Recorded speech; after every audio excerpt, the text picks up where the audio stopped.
Bien, nous allons maintenant aborder l'aire du cercle. Mais la formule de l'aire du cercle est pi fois les rayons au carré. Bien, nous allons faire un exemple. On demande de calculer l'aire d'un cercle de 10 cm de diamètre. Bien, le cercle est déjà tracé. On va dégager les informations. Bien, on cherche l'aire du cercle. On a un diamètre de 10 cm qui est ici. Donc ça, c'est mon diamètre de 10 cm. Alors, comme on cherche l'aire du cercle, alors je vais écrire la formule de l'aire du cercle. Et je vais remplacer les variables par leurs valeurs. Bien ici, en fait, on se rend compte qu'on a besoin du rayon pour trouver l'aire.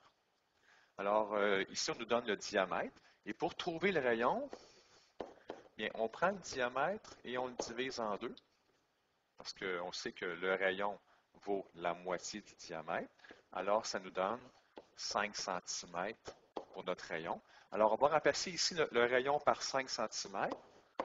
Donc, pi vaut 3,14 multiplié par un rayon de 5 que je vais mettre au carré. Donc, 5 au carré, ça signifie 5 fois 5, donc 25.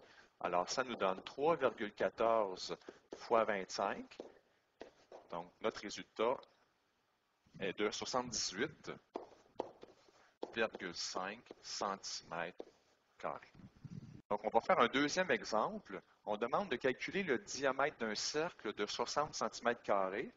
Donc, ici, on cherche le diamètre. On va dégager nos informations à partir du schéma. Donc, on sait qu'on parle d'un cercle. Donc, je dessine un cercle. Comme information, je sais que l'aire ici vaut 60 cm². Donc, ce n'est pas indiqué que c'est l'aire du cercle, mais si je regarde les unités de mesure, on parle de 60 cm². Donc, comme mes unités sont au carré, bien, on sait que cette information-ci, c'est l'aire du cercle. On cherche le diamètre. Maintenant que ça c'est fait, je vais indiquer la formule dont j'ai besoin.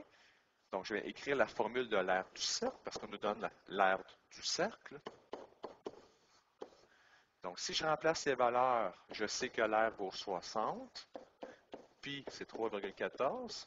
Je vais multiplier par mon rayon au carré. Bien, je sais que c'est le diamètre que l'on cherche, mais dans ma formule, étant donné que c'est les rayons que nous avons, bien, je vais isoler mon rayon, puis à la fin, je n'aurai qu'à faire x2 pour trouver mon résultat. Donc, je vais isoler le rayon.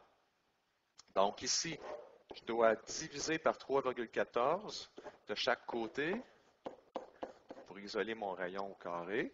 Donc, le rayon au carré nous donne donc 19,11 si j'arrondis au centième près. Étant donné que c'est le rayon que je veux, je dois éliminer le carré en faisant l'opération inverse. Donc, je fais ma racine carrée. Alors, le rayon donne 4,4 cm. Étant donné que c'est le diamètre que je veux, bien, je n'ai qu'à doubler mon rayon. Donc, 2 fois 4,4 qui va nous donner un diamètre de 8,8.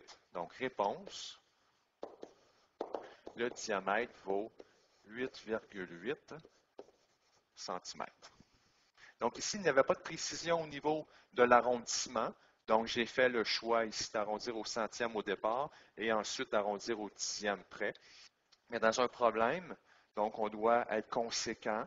Donc, même si ce n'est pas indiqué d'arrondir, on doit, si je garde deux chiffres après la virgule comme ici, bien, je dois arrondir selon les règles mathématiques.